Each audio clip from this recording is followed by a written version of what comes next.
إن الحمد لله نحمده حمدا كثيرا طيبا كما يستحق كل محامد.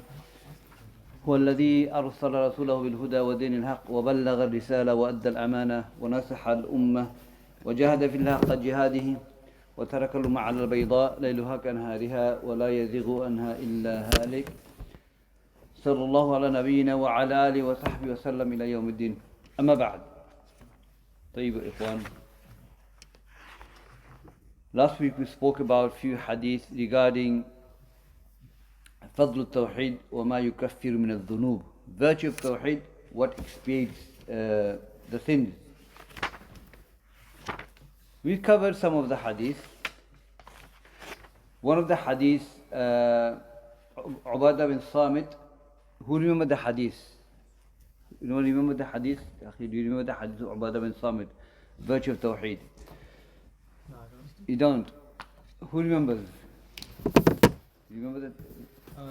It's whoever believes in Allah and believes in Prophet Muhammad and believes that Isa is the message of Allah and believes in Maryam, then he will be saved from the fire. Jannah is haq, nar is haq. So what is the virtue of Tawheed? Which part of the hadith? Oh, it's the part where you affirm that Allah is... The last part, أدخله الجنة.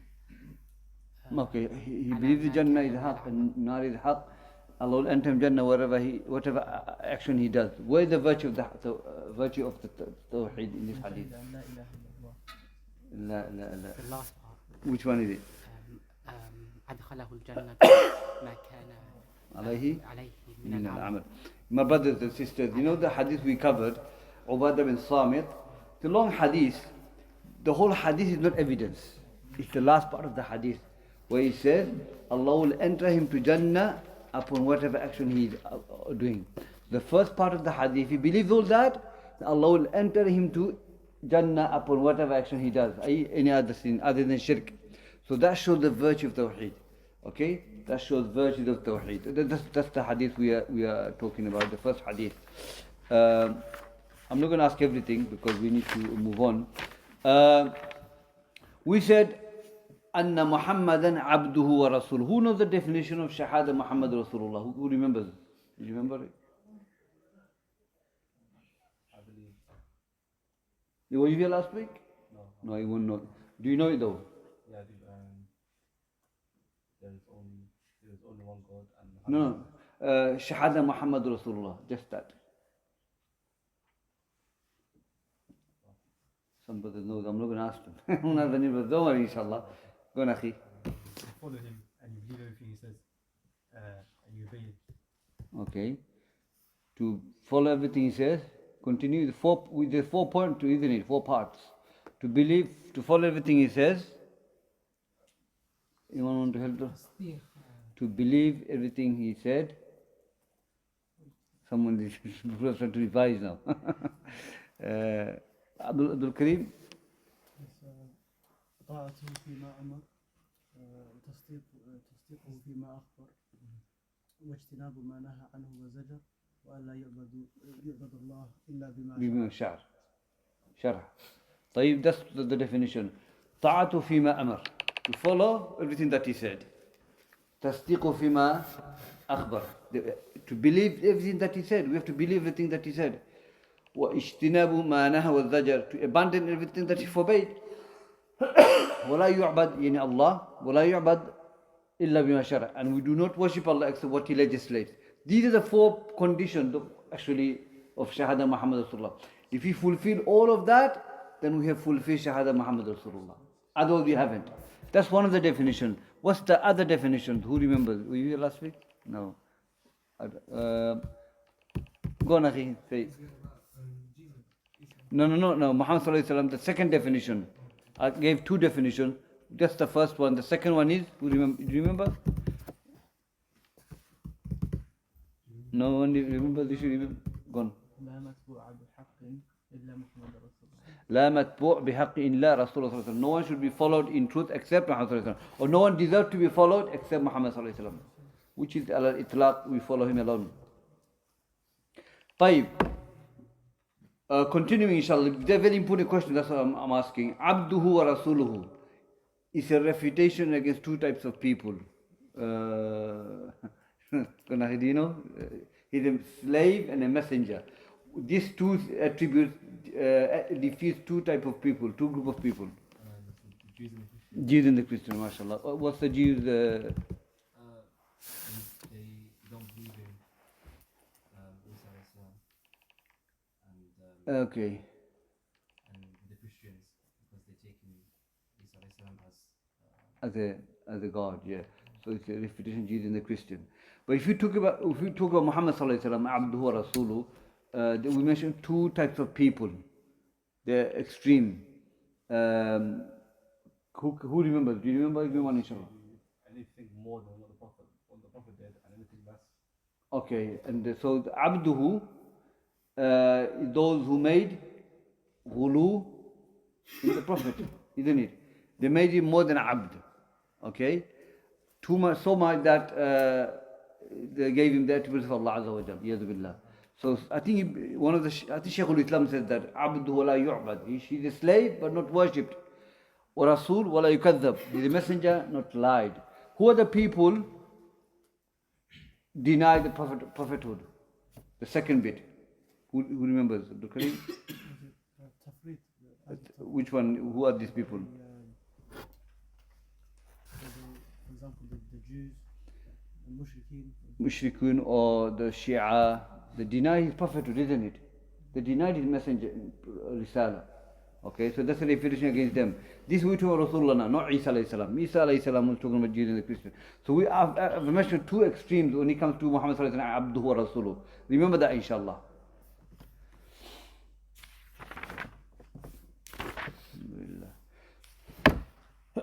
Okay, regarding Isa alayhi salam, وَكَلِمَتْهُ أَلْقَى إِلَى مَرْيَمَ. Which kalima are we talking about?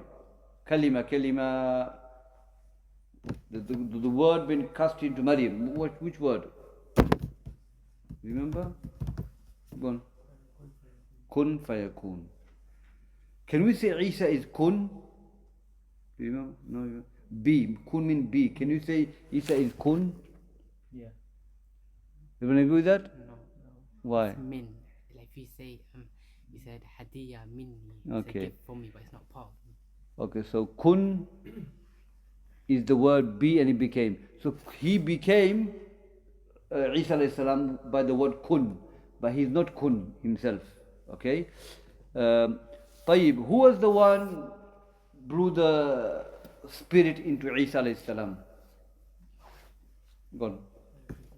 Jibreel alayhi salam, mashallah. Jibreel alayhi salam blew the spirit in Maryam alayhi salam or Isa alayhi salam by the will of Allah Azza wa Jal. Tayyib. Let's start, inshallah. So, just want to add a bit more onto this. Ubay bin Ka'ab radiallahu anhu, he said that Ruh Isa wa arwah خلقها الله عز وجل ثم استنتقوا قوله تعالى ألست بربكم قالوا بلى ألست بربكم قالوا بلى. طيب. That Ubay bin Ka'ab said that the Ruh of Isa alayhi salam and the rest of the Ruh Allah created in one go. Okay? And then Allah said to the Ruh, am I not your Lord? And they all said bala. Alastu bi rabbikum? Qalu bala. So when Isa alayhi salam was about to be created by Allah Azza wa Jal, he sent Jibreel with the Ruh. Okay? And then by the will of Allah, Allah commanded him to blow the spirit. And Isa alayhi salam became what he became by the word kun. So it was by the will of Allah, Jibreel alayhi salam blew the spirit in Isa alayhi salam. Tayyib, inshaAllah. So moving on from that, I had to add something. ولهما في حديث عتبان. ولهما narrated Bukhari Muslim. حديث by عتبان. فإن الله حرم على النار من قال لا إله إلا الله يبتغي بذلك وجه الله.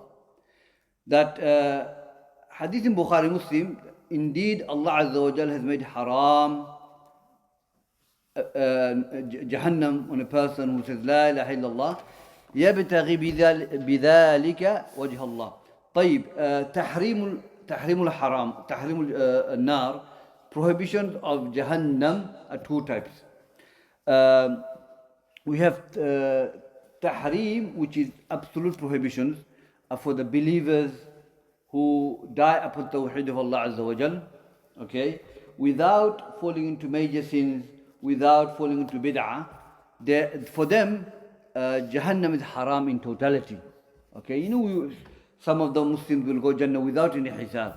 Okay, so tahrim for these people, tahrim, total tahrim, prohibition. They will never enter Jahannam. They'll go straight to Jannah.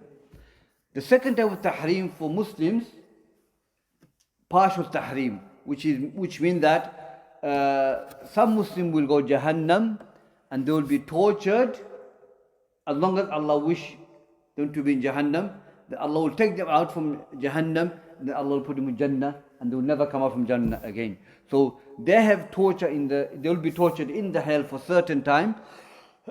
Allah knows how long, and then they will be taken from the hellfire, and they will be Jannah forever. So after that, it's tahrim for them. They will never go to hellfire again. But there's a partial punishment in the hellfire which they have to go through. So Allah Azza wa Jal, Prophet said that indeed Allah made haram on a believer who says this word, La ilaha illallah, يبتغي بذلك وجه الله. Now here, يبتغي, this word here, يبتغي means seeking the face of Allah. The seeking the face of Allah is in the Quran. Allah mentioned this ibtigha. إلا ابتغاء وجه ربه إلا ابتغاء وجه ربه. That إلا ابتغاء وجه ربه الأعلى ولا سوف يرضى. طيب, except they seek the pleasure of Allah, the face of Allah, the Most High.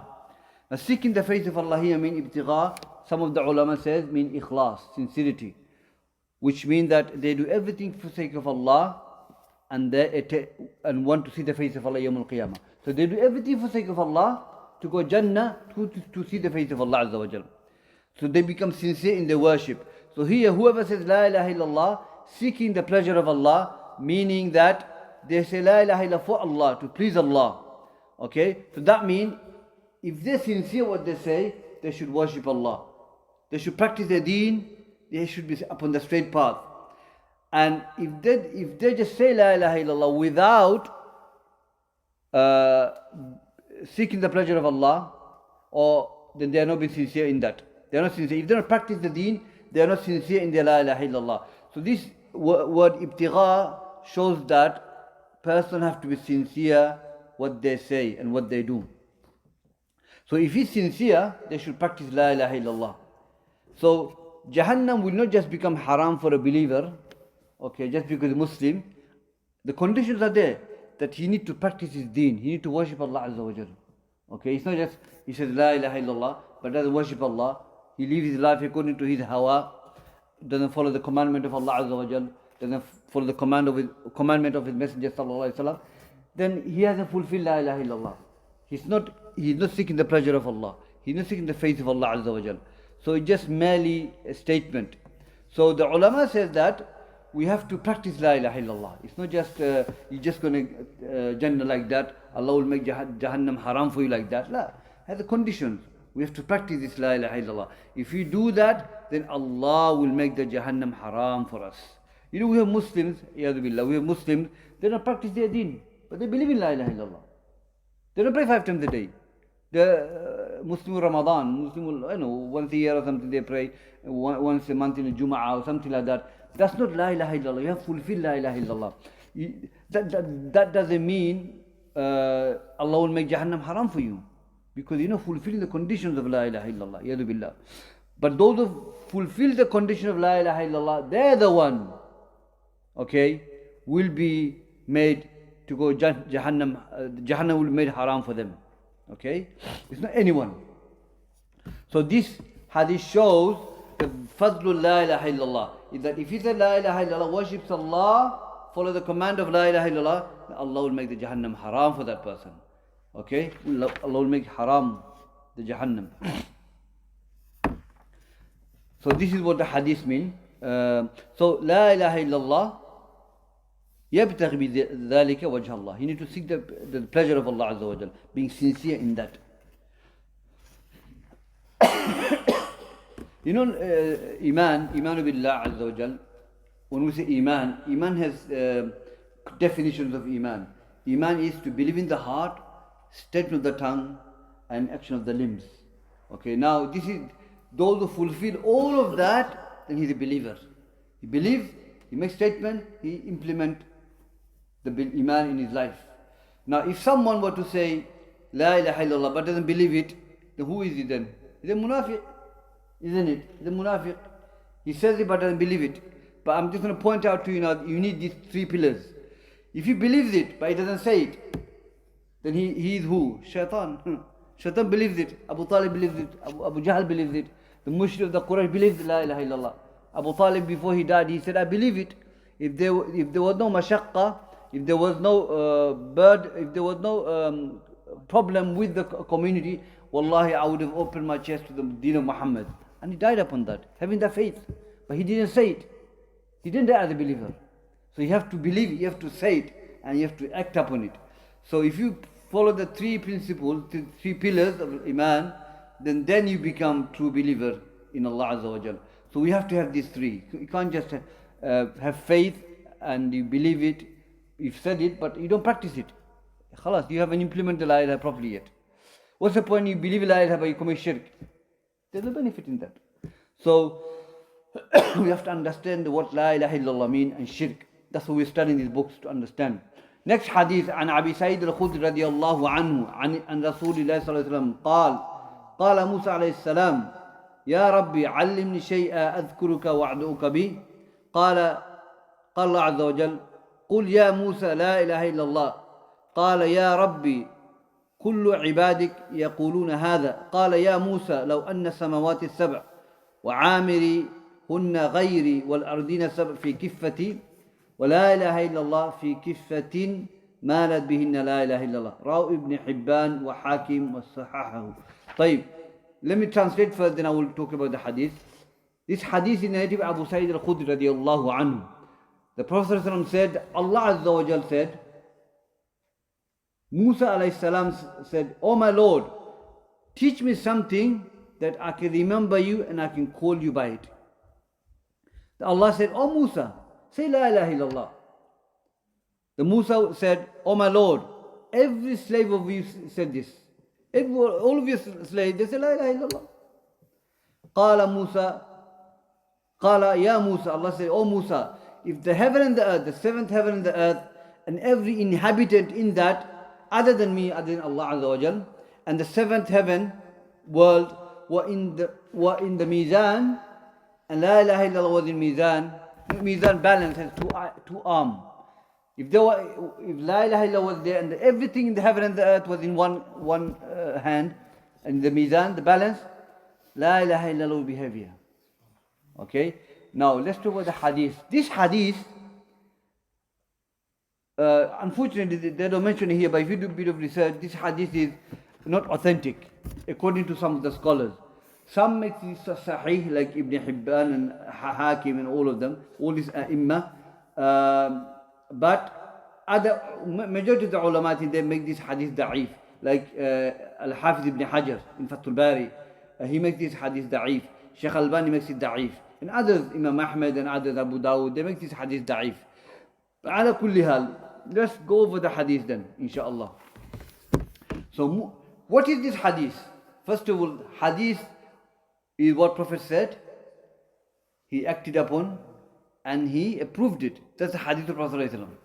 But this is not hadith of Prophet ﷺ. He is narrating from Allah. He is narrating from who? Allah Azza wa Jal. This is called hadith Qudsi. Hadith Qudsi. Now, what is the difference between hadith Qudsi and hadith and Quran? Now, scholars have difference of opinion regarding hadith Qudsi. Is the wording and the meaning from Allah or not? First opinion is that some of the scholars say the hadith Qudsi, the wording and the meaning is from Allah. Okay? Second opinion is that they say that no, only the meaning is from Allah. Okay, no, the meaning is from Rasulullah sallallahu alaihi wasallam. Okay, meaning is only from Rasulullah sallallahu alaihi wasallam. Why? Because if the Quran, if the Hadith Qudsi was the wording and the meaning is from Allah, then it will be same level of Quran. In fact, it will be higher than Quran. Because Quran, the sanad is Allah, Jibreel, and Muhammad sallallahu alaihi wasallam. But Hadith Qudsi is Prophet narrating from Allah Azza wa Jal. The sanad is more stronger, isn't it? So they say that the Quran, Hadith Qudsi, the meaning is from Rasulullah sallallahu alaihi wasallam, not the word. Okay, that's one of the differences. The second difference is that Quran is recited and you get hasanat from every letter, whereas Hadith Qudsi you don't. Okay, Quran can be recited in Salah, whereas Hadith Qudsi cannot be recited in the Salah. Also, Hadith Qudsi can be weak and can be authentic as well. Okay, sanad can be authentic, sanad can be weak, Hadith Qudsi. And also Hadith Qudsi is something that Allah did not challenge the mushrik with the Hadith Qudsi. Allah Azza wa Jalla challenged you with the Quran. Allah challenged you with the Quran. So these are some of the differences between Hadith Qudsi and the Quran. That's what the ulama have said. So this is Hadith Qudsi, my brothers, which is Prophet narrating from Allah Azza wa Jal. So Musa alayhi salam, he asked Allah Azza wa Jal, Ya Rabbi, teach me something that I can remember you and call you by it, invoke you by that. So Allah said to Musa alayhi salam, say La ilaha illallah. Say La ilaha illallah. Musa alayhi salam wanted something specifically for himself. So he said, all of your slaves say this, but I want something special, meaning something specifically for myself that I can call you by it. So Allah Azza wa Jal, upon that he responded that he gave example, the virtues of La ilaha illallah. So Musa alayhi salam didn't know that. So Allah Azza wa Jal teaching Musa alayhi salam, Ya Musa, you think that my slaves say this, but let me give you an example. Let me teach you something that if the seventh heaven and the seventh world and whatever in it, inhabitant, other than Allah Azza wa Jal, Allah is above the throne, if they were placed in one balance, and La ilaha illallah one balance, that would be heavier than that. That's the virtue of La ilaha illallah. But the hadith is weak, and we're just going through this because the scholars have explained it. So this is how this hadith is virtues of La ilaha illallah, because it's heavier than what's in the heaven and the earth. It's heavier than that. That's the virtue of La ilaha illallah. The next hadith, my brothers, is that hadith of Anas radiallahu anhu. قال سمعت رسول الله صلى الله عليه وسلم يقول قال الله تعالى يا ابن آدم لو أتيتني بقراب الأرض خطايا ثم لقيتني لا تشرك بي شيئا لأتيتك بقرابها مغفرة. Hadith says that, O son of Adam. Again, this hadith Qudsi, my brothers, hadith Qudsi, because Prophet narrated from Allah Azza wa Jal. Allah said, O son of Adam, if you were to come to me, sin as mountain, and you meet me without any shirk, I will come to you with the forgiveness of mountain. Shows the virtues of La ilaha illallah, because of your La ilaha illallah, and you met Allah Azza wa Jal without any shirk, Allah will forgive any sins that you commit other than shirk billah Azza wa Jal. So this hadith again is a virtue of La ilaha illallah. That's the last part of the hadith, that he will come with forgiveness of mountain as long as you don't commit shirk with Allah Azza wa Jal. But it doesn't mean that we should be negligent, we shouldn't become lenient with the minor sins, because you can commit minor sins, still you can burn in the hellfire. Because Muslim can go to hell as well because of their sins, backbiting, slandering, major sin that make tawbah from. That can be burned. Allah can burn them for that, and they're still Muslims. So we should not become soft just because I don't commit shirk billah Azza wa Jal. I'm not commit, I'm okay, I'm going to commit in other sins as well. La, a'udhu billah. Because shaitan can make you believe like that. It's easier. So we have to realize that and Tawheed is not enough just to be saved from the hellfire. It's not enough. You can be a Muslim, still you can go to hellfire. Subhanallah. Look at we gave some of the examples. A righteous lady did not feed the cat. She was burning in the hell. Allah, Prophet said, Asluha in Jahannam. So you can be righteous, but because of your certain sins, maybe you didn't make tawbah from it. You're from Ahlul Tawheed. Because of that sin, you can be in the hellfire as well. So we shouldn't become soft. Just because I'm worshipping Allah Azza wa Jal, I'm upon Tawheed. Small sin, no problem. A'udhu billah. Salaf would say that do not think about the sin. Think about the one you're disobeying. That's what it is. You're disobeying Allah Azza wa Jal. In our eyes, maybe a small thing, but inside of Allah Azza wa Jal, it's huge. You're disobeying Allah. But that's why we have to fear any sins. Any sins we should fear Allah Azza wa Jal. طيب. The next chapter, ikhwah wa akhwat, is Man حقق التوحيد دخل الجنة بغير حساب. That whoever fulfills Tawheed will enter Jannah without any hisab. Now this chapter comes after the next chapter, the one before, because they come together. They're similar in the meaning. Okay? One is following the other. What does this mean? Man حقق التوحيد is that fulfilling Tawheed are two categories, two ways. One is that, as we mentioned Muslims at different levels. Believers at different levels. We mentioned the ayah Surah Fatir at the beginning of the second chapter. Okay? The Zalimun, the Muqtasid, the Sabiquna bil Khairat. Those three things we mentioned. The different levels of Muslims. And Prophet said, Kulluhum min ummati. They're all from my ummah. Okay? They're Muslims. But they're different levels. So here, this level is higher level. Okay? How is it higher? Who are the Muslim muhaqqiqun fi tawheed? Who are the Muslims that fulfill their Tawheed? Who can we say they fulfill the Tawheed? Is a Muslim that who worships Allah alone without associating anything with Allah Azza wa Jal. Okay? He abandoned the major sins, abandoned the bid'ah. Okay? Then he is the wali of Allah. He has fulfilled Tawheed of Allah Azza wa Jal. Okay? And we have a hadith. The Prophet said that حديث كرسي ما يتقرب إلي عبدي إلا مما افترضت عليه ولا يزال عبدي يتقرب إلي بالنوافل حتى أحبه. The hadith said that my slave does not come close to me except what I made fard on him. That's the least thing you can do. Fulfill the fard. You do the fard and leave the major sin. That's the least we can do. Least, my brothers and sisters. There's nothing lower than that. To do the fara'id and leave the major sins. If he does that, then he's the wali of Allah. He's a wali.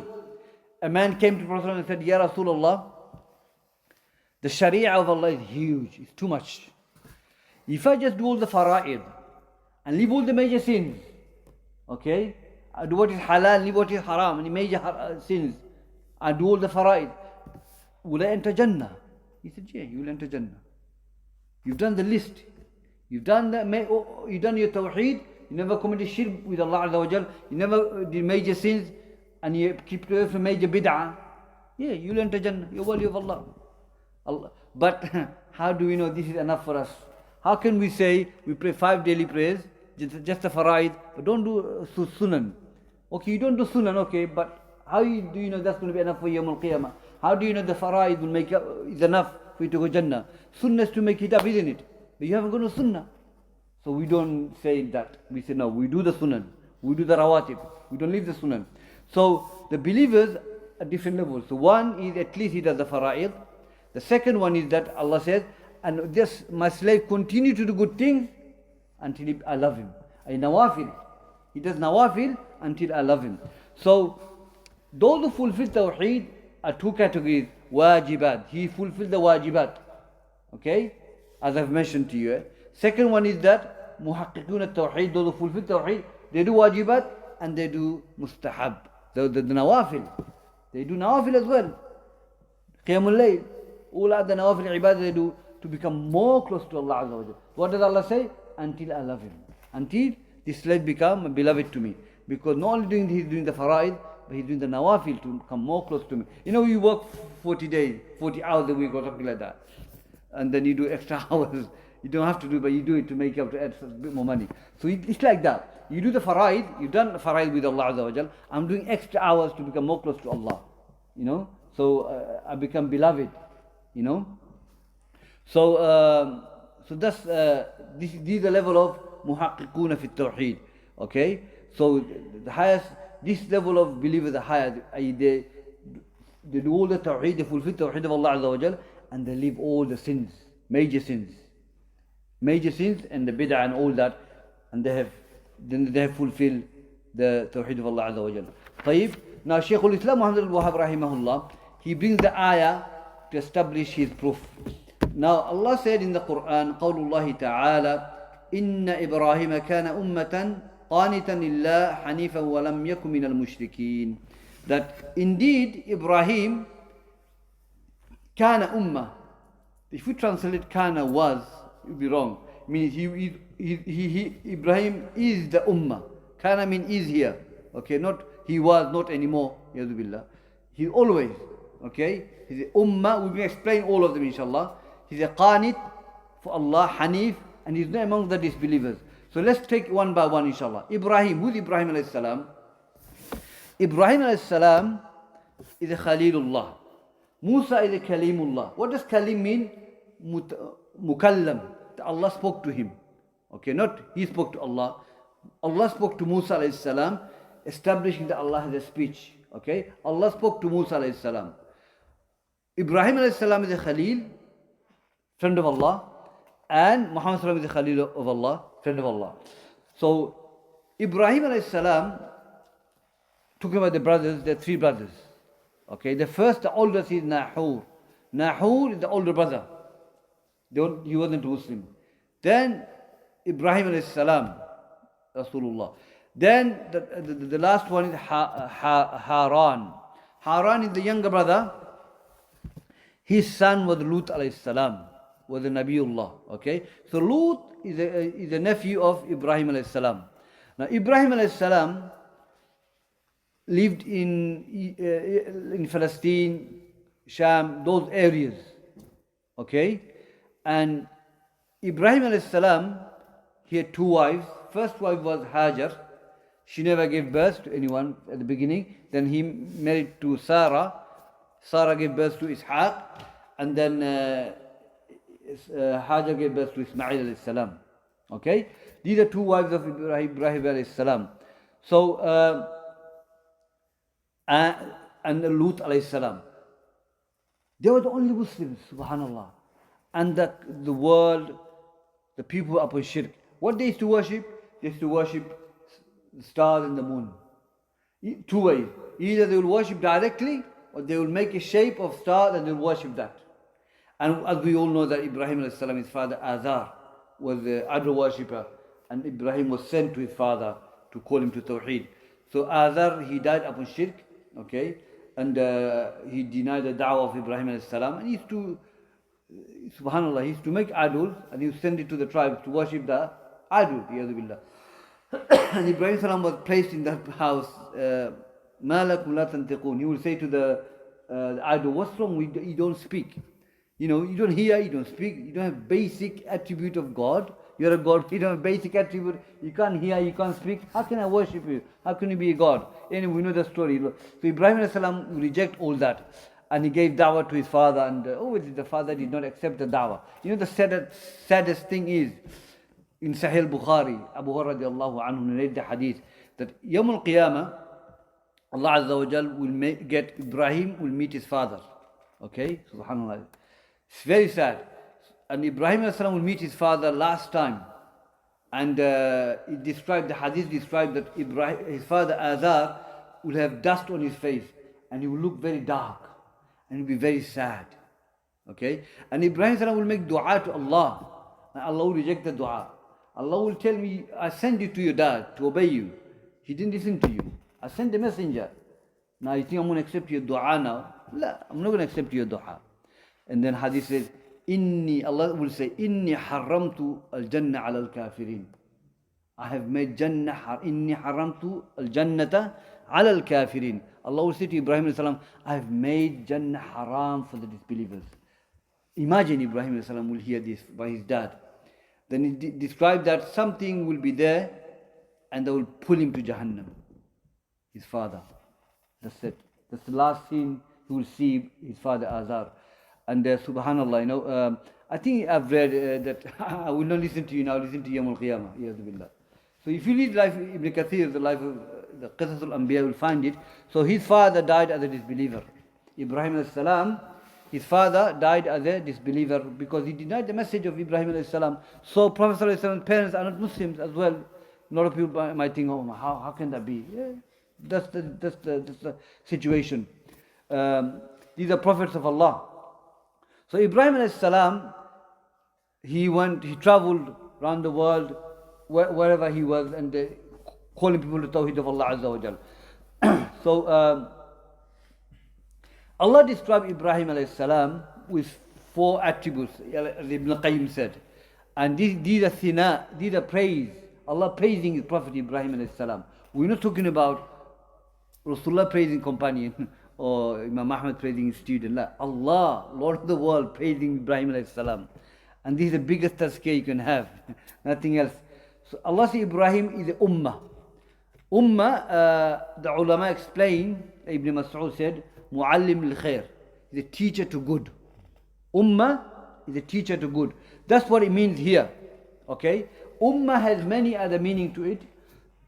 Like, it means people, nation. Another verse, وَلَقَدْ بَعَثْنَا فِي كُلِّ أُمَّةٍ. Covered it, didn't it? Indeed, we have sent message to every nation. Ummah mean nation. Also, ummah mean a deen. إِنَّ هَذِهِ أُمَّتُكُمْ أُمَّةً وَاحِدَةً. Indeed, it is the ummah, one deen. Also, ummah mean time, zaman. As Yusuf alayhi salam, like in Surah Yusuf, وَادَّكَرَ بَعْدَ ummah. He remembered after some time. Okay? But here, ummah mean a leader, a muallim li khair, a teacher to good. Okay? Teacher to good. That's the first attributes of Ibrahim alayhi salam. He's a leader. He's an example, qudwa to the people. Okay?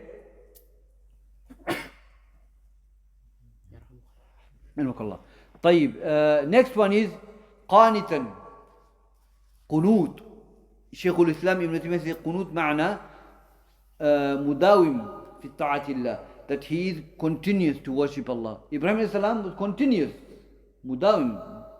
Dawam. That he is continuous obeying Allah Azza wa Jal. Not 1 month, then leave it, come back. I'm sure you've seen some Muslims practice and leave it. La. Ibrahim alayhi salam was continuous in worshipping Allah Azza wa Jal. He never left. He never slant away. Continuous. Mustamirran. Not giving up. Upon ikhlas as well. Qanitan lillah. That he's continuous worshipping Allah until he died. He never left his deen. Never becomes weak. Hanifa. One of the beautiful characteristics to have. Hanif. Hanif is taken from the word Hanaf. Hanaf means to slant away. So when we say so and so is Hanif, it means that he has slanted away from shirk. He left shirk, went toward Tawheed of Allah Azza wa Jal. Ibn Qayyim says Hanif is Ibrahim alayhi salam Muqbil ila Allah wa mu'rid amma siwahu. That he's going to Ibrahim alayhi salam Hanif means that he's going toward Allah Azza wa Jal in worship. Toward Allah. And mu'rid, and he will reject, will keep away anything that opposite. Okay? That's Hanif. So that means Ibrahim alayhi salam was worshipping Allah upon ikhlas. He had no riya, no showing off. He had no showing off. He was worshipping Allah upon ikhlas, mukhlis. Allah testifying this for Ibrahim alayhi salam. That's the third attribute of Ibrahim alayhi salam. وَلَمْ يَكُ مِنَ الْمُشْرِكِينَ. And he's not from the among of the disbelievers. And he made tabarru. He freed himself from the mushrik who worshipping idols. He said, I'm free from you, what you do. I'm free from what you worship. After he gave the da'wah to the people. And then I'm muhajir to Sham. I'm leaving, I'm going. Okay? So because he gave his da'wah, they're not listening anymore. He gave enough da'wah. So he left. Okay? So these are the four attributes, or Allah described him with, as Ibn Qayyim says, these are four praises. Allah praised him for four things here, that he is the ummah. Remember what ummah here means? قانت لله حنيفا ولم يكن من المشركين. Now, this is muhaqqiq li-tawheed. He fulfilled the tawheed. He's the imam, the example. Okay? Qanit, we can be qanit lillah. We can be continuous to worship Allah Azza wa Jal until we die. Okay, we don't give up. We continue. Okay? And Hanif, we can be Hanif. Inshallah, we worship Allah upon ikhlas. Be sincere what we do. Not do it for showing off or seeking praises and iyadu billah. Selling our deen for the people, for the worldly gain. We don't do that. Hanif. And keeping away from shirk. People of shirk. This is the biggest reason, biggest things that will cause us to be among those who fulfill Tawheed of Allah Azza wa Jalla. These are the attributes that we need to have to fulfill the Tawheed. That's why Shaykhul-Islam brings this ayah of Ibrahim alayhi salam to show that the fulfillment of Tawheed is these things. These things. He fulfilled it. These are the conditions of Tawheed of Allah Azza wa Jalla. These are the pillars. So that's one of the example, this ayah. And the second ayah, he brings that وَالَّذِينَ هُمْ بِرَبِّهِمْ لَا يُشْرِكُونَ. This Surah Al-Mu'minun. If you read Surah Al-Mu'minun, it describes the believers. One of the attributes of believers is that they do not associate partners with Allah Azza wa Jalla. They do not make shirk with Allah Azza wa Jalla in His worship. Okay? They keep away from shirk. Major shirk and minor shirk. That's what they abandon, keep away from. So that's one of the attributes of the believers.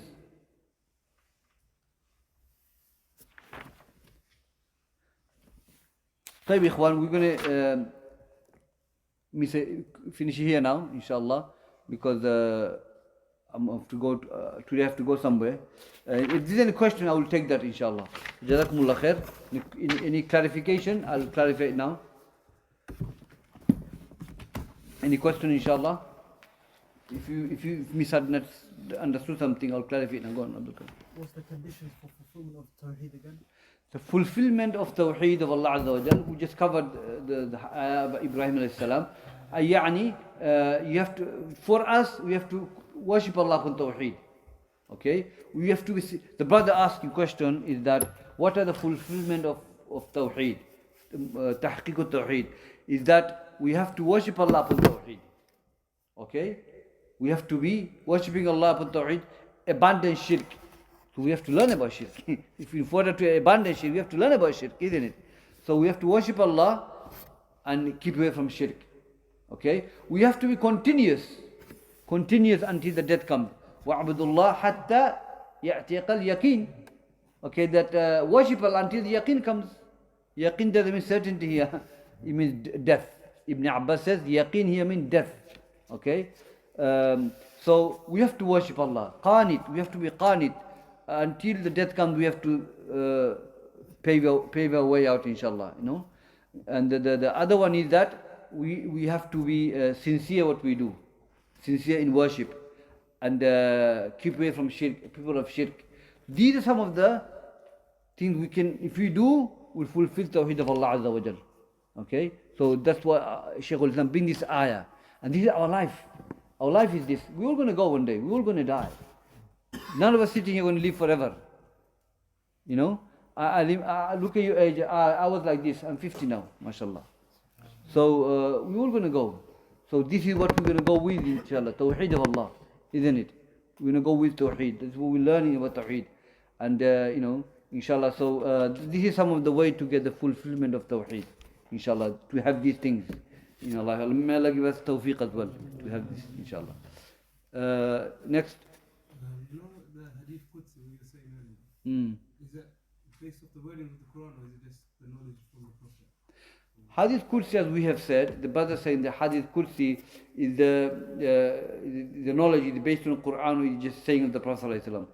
Hadith Kursi is saying of Allah. Prophet narrates from Allah Azza wa Jal. Whereas Quran is from Allah to Jibril, Jibril comes to Muhammad ﷺ. But this is not Jibril. Allah, Prophet narrates from Allah directly. So, so the ulama said, Ibn Uthaymeen said, if we say Hadith Kursi is wording and meaning from Allah, the sanad is higher than Quran. Subhanallah, direct sanad directly from Allah. So he said that no, Hadith Kursi is wording, is not from Allah, meaning, wording is not from Muhammad sallallahu alaihi wasallam, only the meaning from Muhammad sallallahu alaihi wasallam. And then he mentioned the difference between the Hadith Kursi and Quran. So the Hadith Kursi is Prophet narrates from Allah, just the meaning, yeah, not the wording. So as we have said, Hadith Kursi can be weak and can be authentic as well. So these are some of the difference between the Quran and Hadith Kursi. So it's Prophet narrates from Allah Azza wa Jalla directly. Is that right? Okay, yeah? Go on. What was the first proof that you mentioned? You mentioned that Islam was indeed Ibrahim. The ayah. What surah is it? What Oh, okay. This is Surah. Which Surah? So the Nahl, Surah Nahl. What's the verse? 120. 120, Nahl, yeah. So you can read that, inshallah. Go on. You mentioned part of the Shahada, Muhammad Rasulullah is tasdiqu fima akhbar. So, you know, like for the hadith, we take the wording of the Sahaba to be the wording of the Prophet. So why don't we trust the Rasul that he narrated from Allah, the same wording? No, it's not. It's not same wording. Because as Shaykh said that if the wording, some scholars say it's only not the wording, just the meaning. Some say wording and the meaning. Shaykh Ibn Uthaymeen says it can't, because if you take everything from Allah, then the sanad of Kursi, Hadith Kursi, be higher than the Quran, and it's not possible. It can't be. So they say it is only the word meaning from Rasulullah, not the wording. So khilaf between the scholars. And what do you say about hadith?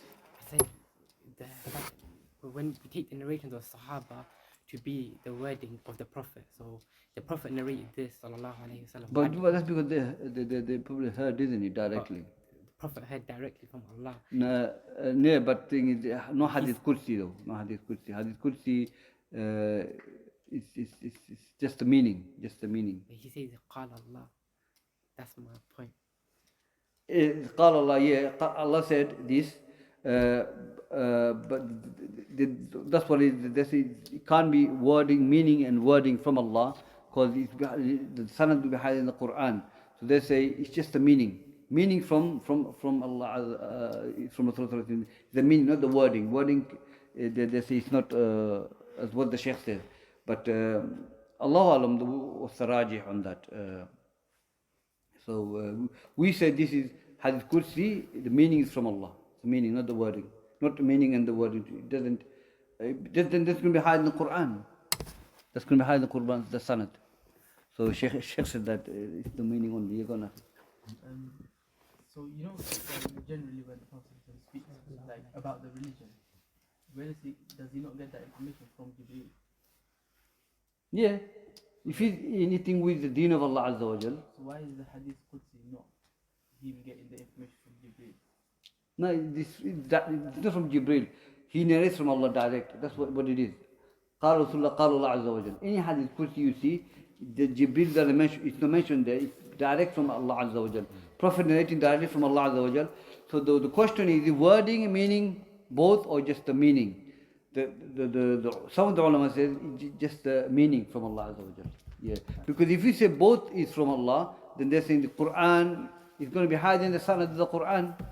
So that can't be possible. That's what they say. You said it's weak, right? So Oh, Hadith Kursi. that one, you said that one. That's weak, yeah. Yeah, so why do we like take the virtues? We take it because some of the ulama, because it makes sense. It does make sense. The meaning is right, but the sanad is weak. Some of the ulama makes it authentic. Ibn Hibban and Hakim. Some makes it weak, the hadith. If it was fabricated, we wouldn't take it at all. No. There's a khilaf on the authenticity of the hadith, but because there's a virtue in it, we mention it. The Shaykh Mu'azzaymin, the others don't mention the authenticity of the hadith, but you go do a bit of research, then you find that some of the ulama makes it weak. Ibn Hajar, Shaykh al-Albani, and You mentioned the hadith of Ibrahim and his father in Yawm al-Qiyamah. You said it's narrated in which the one? Bukhari. The hadith of Ibrahim alayhi salam and his father in Yawm al-Qiyamah. Oh yeah. There's be dirt on his face. and Yeah. he comes to his father. Abu Hurairah radiallahu anhu, yeah. In Bukhari. Yeah. Barakallahu fiqh. Any more? Go on. Is it mentioned that hadith Azar was turned into a hyena? No, hyena will be there. It's a blood suck or something. Blood drink. It will come and basically going to pull him to the Jahannam. As in that Allah turns Azar into a. Something will pull him. Something will. Hadith says something. Hyena, something drag him to the Jahannam. Okay. Will pull him. Yeah.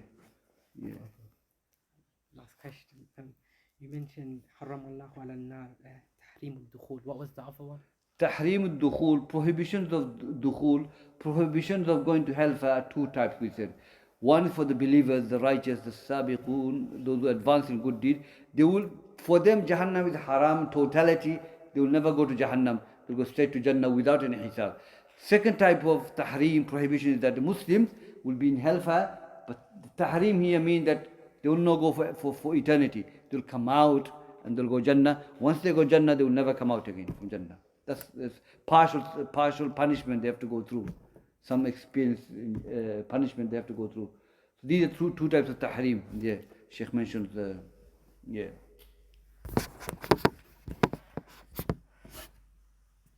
Any more, inshallah? Khalas?